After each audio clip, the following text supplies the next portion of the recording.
Well, thanks, Paul, and thanks so much, everybody, for just lingering a little bit longer as we come to really the final part of our series that we've been conducting over these last 4 weeks on RelationTips.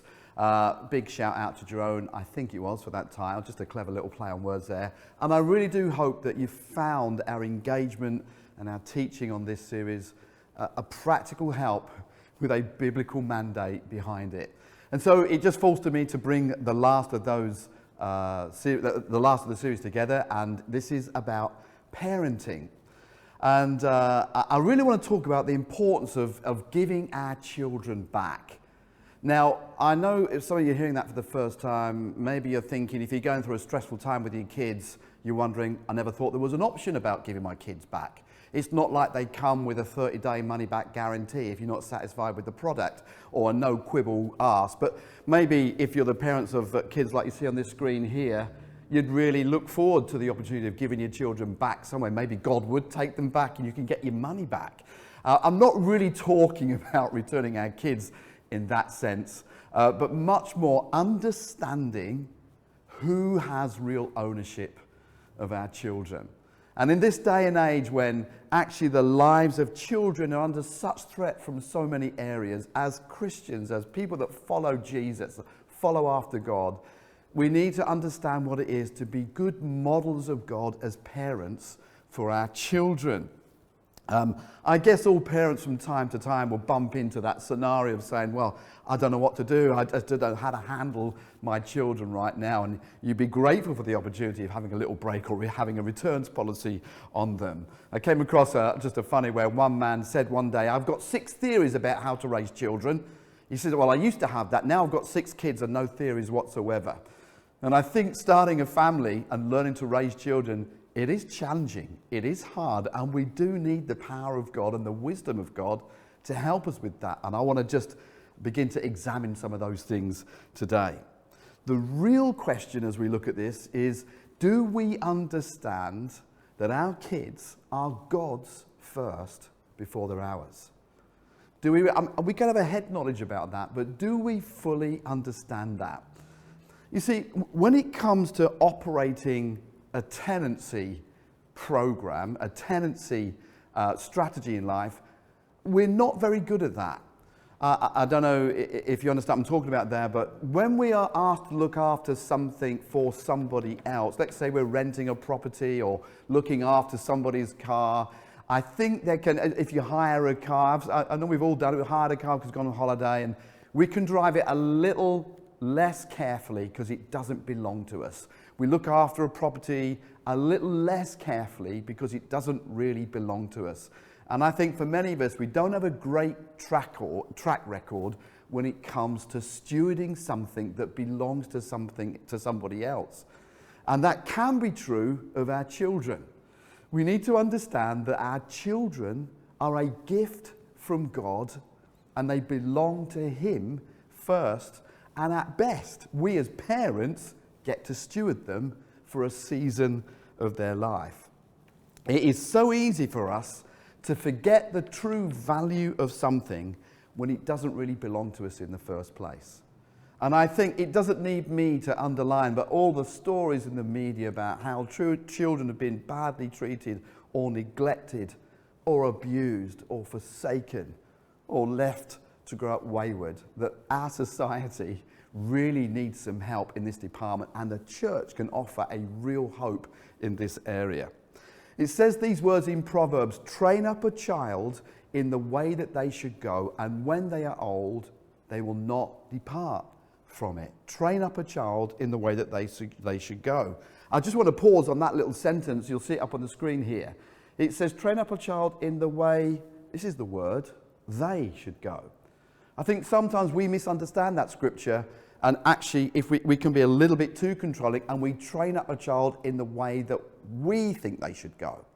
But actually that Bible verse is saying as parents, we need to understand the natural gifts, the natural bent, the natural leaning, the natural strengths of our child, and train them up in their God-appointed destiny. Now that's hard for us as parents because another responsibility falls upon us, not just to kind of pigeonhole them into the way that we were brought up, but to understand what is the unique gifting in my child that I need to understand, and how can I nurture that so they can truly reflect their God-given purpose. That's a challenge right there, but that's the responsibility that God is placing on us as parents. Society has two extremes. It runs between one or the other. Either it just neglects children. Parents they kind of just neglect them. They get on with their own lives. They're caught up with their own busyness, and they just leave children to fend for themselves, so hoping that they won't be noticed. Or there is this guilt complex that comes in where parents overcompensate for their perceived lack of good parenting,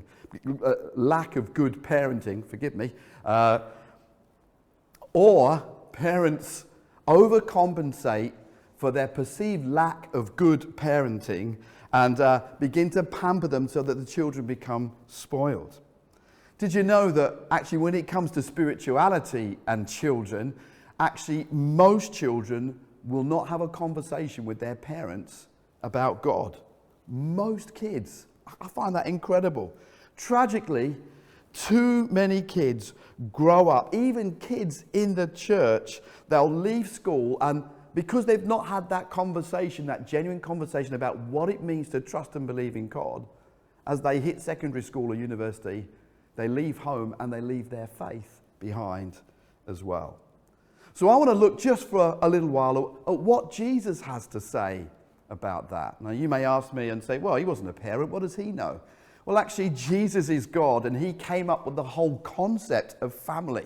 It's his idea. Not only that, he actually submitted himself and was born as a child and raised in a family in a very difficult set of circumstances. So I would put it to you that he is uniquely qualified to help us understand how we can make great parenting choices for our kids.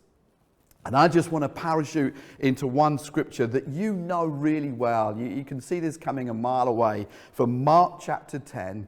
And it's just those verses that we find in 13 to 16. And if we're not careful, we just pass by a little picture that unfolds there and miss some of the important truths that are coming out of that, how adults can treat children well in a little interaction that Jesus has with children. So Mark chapter 10, verse 13, the first part of that passage says these words: people were bringing little children to Jesus for him to place his hands on them. Now, hang on a minute. The Bible is an important book.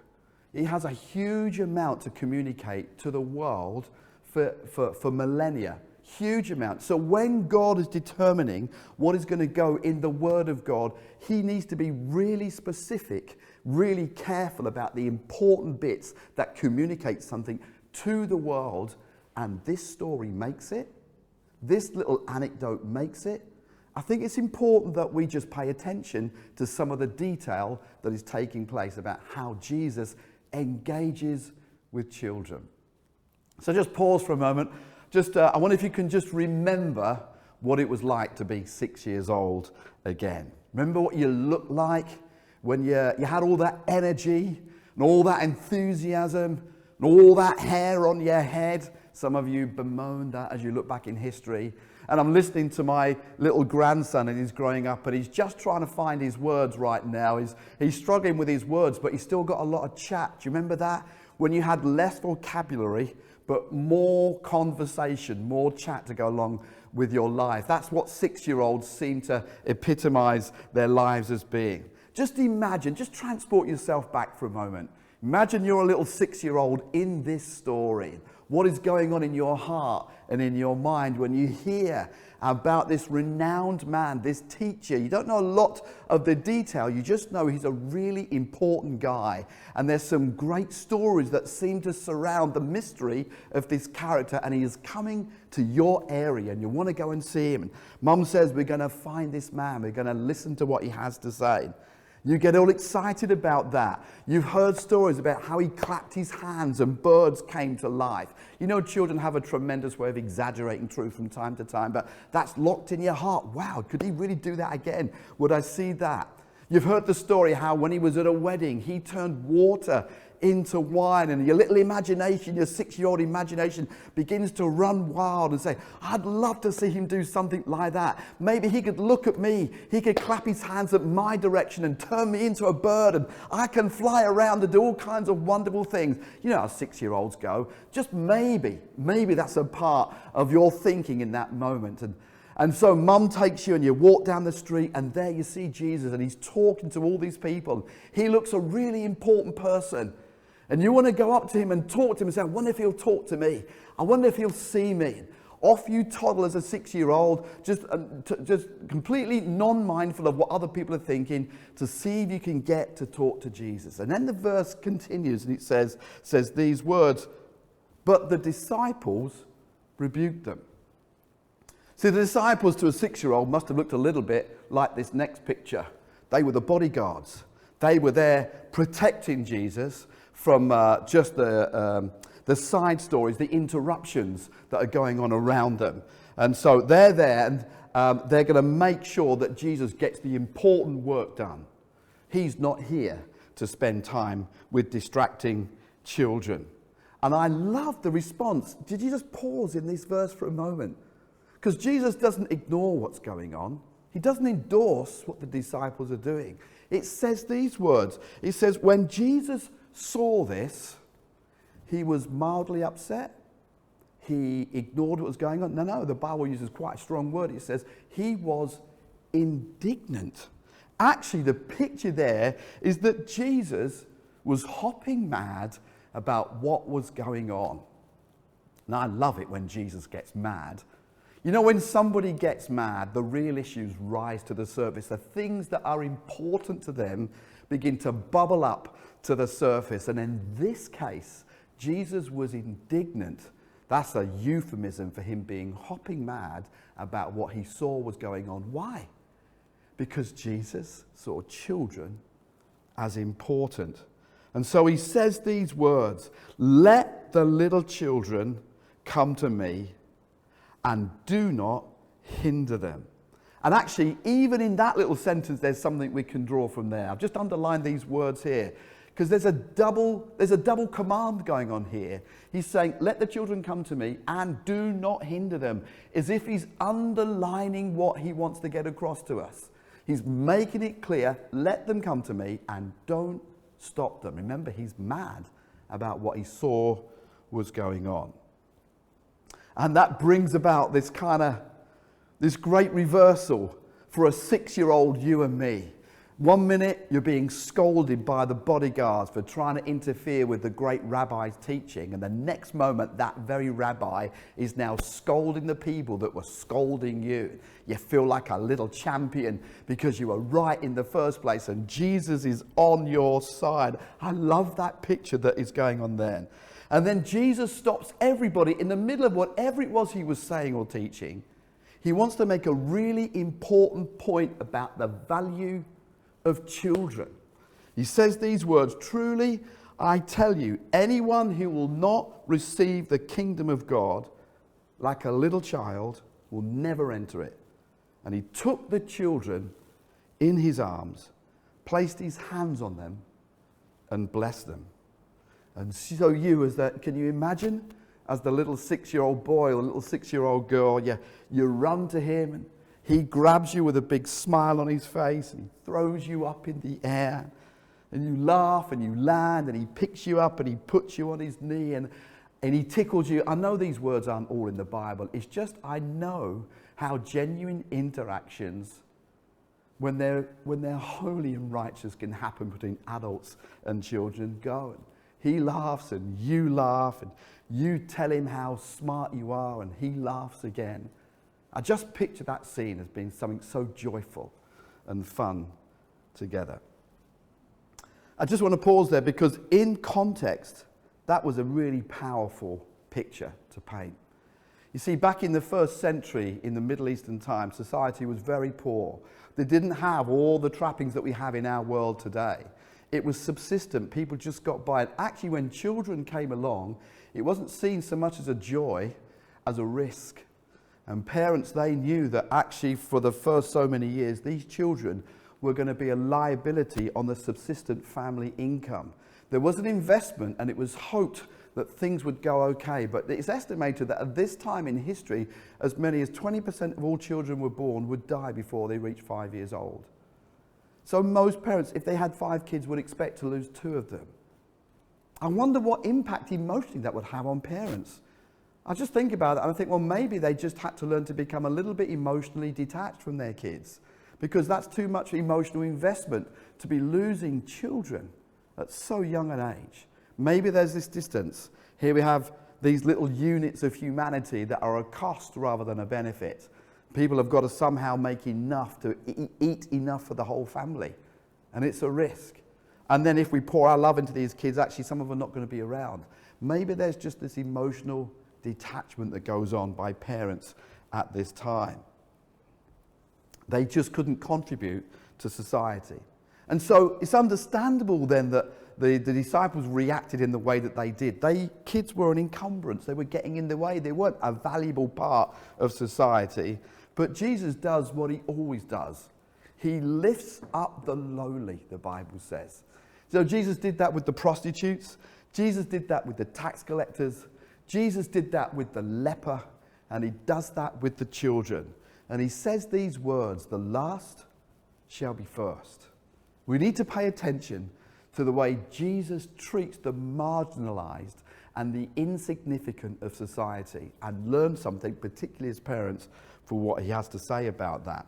So just briefly, I want to leave you with 4 quick points then that we can just take away so that we can be better parents that reflect the heart of God for our kids and leave an incredible legacy of faith in their lives. In that little picture, the first thing I want you to note then in that story just read in Mark is the first thing that Jesus gives is the gift of time.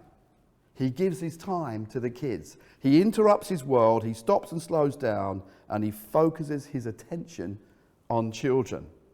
None of us would say that that is simple in this day and age. We live in a very busy culture, a busy world. There are a lot of demands upon our time. Particularly in the West, we are very time focused. We're obsessed by making sure things run to the minute. They run on time. And it would be easy for us to think something along the lines of, Jesus, you don't really understand. You were born in your time, but actually today, it's just a little bit busier. We're juggling with more things to do. We've got to make sure that we get the mobile phone answered and we return those texts and we send the emails and we get the kids down to their football practice, or we make sure that their test results are high. It wasn't as important in those days, but now these are big deals on our plate. Jesus, do you really get it? But let me just pause you there for a moment. I think Jesus had a pretty big job description himself. Let me think what that was for a moment. Oh yeah, that's right. It was to reconcile the whole of humanity to God. That's a fairly big CV right there. It all hinged on him. That was his focus. He did everything that the Father told him to do. You remember that in John 15, 16 and 17? He didn't do anything without the Father telling him, and the whole plan was salvation. And yet in the middle of that plan, he says, I'm going to give these kids some time. Jesus knew how to make priorities work in his life. I think there are ways we can do that in our culture, in our world. There are big ways we can do this, and there are little ways that we can do it. Let me give you an example of a big way, of a very successful businessman who was in a meeting and was being questioned about, how he had raised his family. And he had 4 girls, and they had graduated from college. They all still loved God. They followed hard after him, and he was challenged that. And he said, I asked my girls, because I don't know. He says, I don't really know. I asked my girls that same question, and he said, with my wife, I said, what is it that we did right? How did I get it right that you girls would be okay? And they said, Dad, you learned to give us time.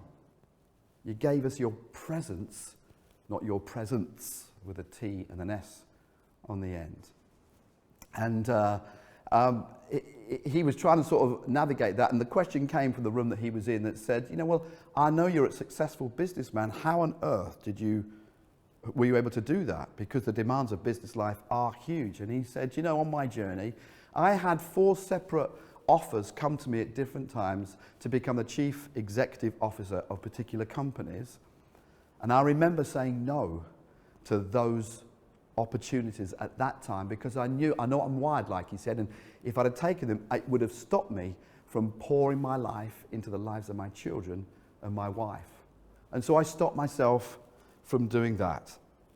Did that cost him? Because we don't like this word cost. We like investment. We like returns on investment. But this is a sacrifice. And he made a sacrifice of time. Did it mean a lower salary? Did it mean a smaller house? Did it mean fewer holidays? Did it mean perhaps you went camping instead of going to hotels? Did it mean a lower prestige in business? Well, it probably did for this guy on that journey. Does he regret it for a second? Not on your life. Because his real investment was seen on the return in the lives of his girls. Do you know, that's a big investment, but there's some small investments that we as parents can make with our children. What about figuring out a great bedtime routine where you can really pour just truth into the life of your kids and making that a special time? Just be consistent with that.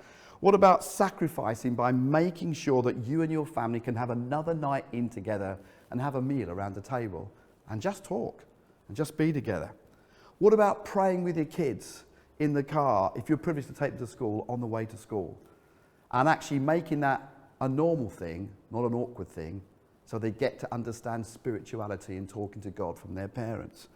Maybe it's driving home in the car one day and you just crying out to God and saying, God, I need your Spirit to grant me wisdom to be the best mum or the best dad, the best carer for the children that you've given me into my care. God, give me the physical and mental energy to do that. You see, when we make little choices like that, we are reflecting the heart and the character of Jesus and the way that he treated kids as they came into his life. Do you know the one thing I've learned? The best parenting comes out of when we are interrupted, how we react. Interrupted by our kids. Parenting in the interruptions is a very powerful thing if we can remain present in those times. Secondly, Jesus gave the gift of his touch. Jesus could have just talked to them. He could have told them a funny story, but he didn't. It says he put his hands upon them, just a symbol of blessing, a sign of blessing. When you read the scriptures, you see that touch means different things to different people at different times. When God reached out and touched Jeremiah, he gave him the power to speak in Jeremiah chapter 1. In Isaiah, the touch of God brought wholeness and forgiveness and comfort and commissioning. And Jesus touches the leper in the New Testament. He could have spoken the words of healing. Yet the power of a touch on a man that was unclean and not touched by anybody for the duration of his illness was a powerful, powerful way to communicate and says, you matter. I see you. I'm aware of you. I'm aware of your presence. Do kids hear that from us? Do kids in our church hear that from us? That you matter? That we see them? That we care about them? Do you know, research has shown that children's minds begin to be able to think in the abstract by about the ages of 10 or 11. About the time that kids are transitioning into secondary school. They're able to think about things like, am I really cared for, looked after because of who I am, not because of what I've done? So they might ask questions like this. Did my teacher really like me? Or do they just like me for getting good test results at the end of term or the end of the year so that they can get their average results higher? Does my PE teacher like me for me, or does he like me because the team wins and it makes his team look good? Does my youth pastor really like me for me, or do they want me to come to Fearless so that the numbers look good and they look successful? Kids begin to think like that. We need to be aware of that. Kids start smelling out adult strategy, and they need to know that we care about them for who they are, not for what they can contribute. Jesus never used relationships as a strategy. He just loved people because he loved to love people for who they are. Thirdly, Jesus gives the gift of laughter. Now, I know that I painted a picture there that's not really in the Bible, and I had to draw inference from it, but I think it was there. I think the kids did enjoy being in his presence. Otherwise, they wouldn't have approached him, and we wouldn't have the story. I think he did laugh with them, and I think they did laugh with him, and he made them giggle. He was able to make them laugh. You know, we live in a very serious world, full of serious problems, not least the one that we find ourselves in at this time. And It can engender fear and heaviness on everybody, including our children who are vulnerable to not fully understanding what is going on. How do we help them? Do we just burden them down with seriousness all the time? Or are we helping them to laugh in the midst of life? Are we bringing joy into their world? Doesn't it say in the Bible, the joy of the Lord, not the seriousness of the Lord, the joy of the Lord is your strength? Isn't it reasonable to assume that if we can then help that to be a part of the life of the children that we care for, that out of joy will come strength and robustness to deal with the world that they have to navigate as they get older? Do we bring joy and laughter into the lives of our children? Do we mess around with them? Do we make fools of ourselves? Do we find ways to have a laugh? Do we do things that just has a little aspect of escapism about it from the very serious world that we're in? Because children should never be robbed of their right to laugh. And parents, you've got a job to do in that department too. We have to give the gift of our teaching our children how to cope with the serious stuff in life, but actually it needs to come from a context of joy and happiness. I just want to read you a quote from Rob Parsons, who's the founder of Care for the Family. He's a prolific author and a follower of God in all of his life. And he just says something really fascinating about fun. He says, fun rarely has a large price ticket attached to it. Fun is borrowing a tent and sleeping in the garden. It's going to the cinema on a school night once a year. It's having water fights, or saying something like, the next car we pass will be driven by the kind of woman that Luke will marry. Luke's my grandson, by the way. And as you pull up to the car opposite, you all gaze into it, and the children will fall about helps as they look at the driver, that person who looks bemused back across at you. I admit there could be dangers with all of those examples. You could get pneumonia in the garden, and we know it's not good to stay up late on school nights, and the water could hit an electricity cable and send the whole neighborhood up in flames, and the man in the car could be an axe murderer who takes your car number, but it will probably be okay, and you will laugh with your children. The day will surely come when you will cry with them. They may be 13 or 30, and you have your arms around each other as the family goes through some tough time together. There is no home that is immune from such experiences, but home life needs to be a tapestry of tough times and moments of helpless laughter. When they were very young, you used to tickle them, so don't ever stop. I just love his prose in that. And finally, the most important thing, Jesus gives their children the gift of his Father. The last thing Jesus gives, perhaps the most important thing, more important than his touch, he gives them to God. He prays for them. I worry that I've not been a great parent. I haven't always known what I'm doing. And even today, I'm still working on stuff. But I think somehow I've discovered something of the secret of parenting, the secret of working with any child. Are you ready? They're not mine. They're not my kids. They're God's kids. And I get to steward them for a season of their life. What an incredible honor and privilege. As much as I want to protect, provide for my kids in every area, they have a parent who is much greater than I am and loves them much more than I could ever love them. And I am so thankful for that, because ultimately they don't just need me as a dad. They don't just need us as mum and dad. They need God in their lives. So I look to involve God in every part of their lives. Even when they're not really interested, at least I'll give them the question to answer. I ensure that praying with my kids is not awkward. It's just normal, a natural event. We say grace at meal times, and we're just teaching Luke, my little grandson, that very journey right now. We talk about the embarrassing stuff with them, obviously with their permission. We make ourselves available as parents, forgiving, clear, and present ourselves to them as often as we can. We are just immediately there. So pray for your kids. Surprise them. challenge them, and cover their shortfalls with your love, not your criticism. Their approach to God and their impression of Him is forged in their approach towards you as their parents and you as an adult. So let's not waste this opportunity.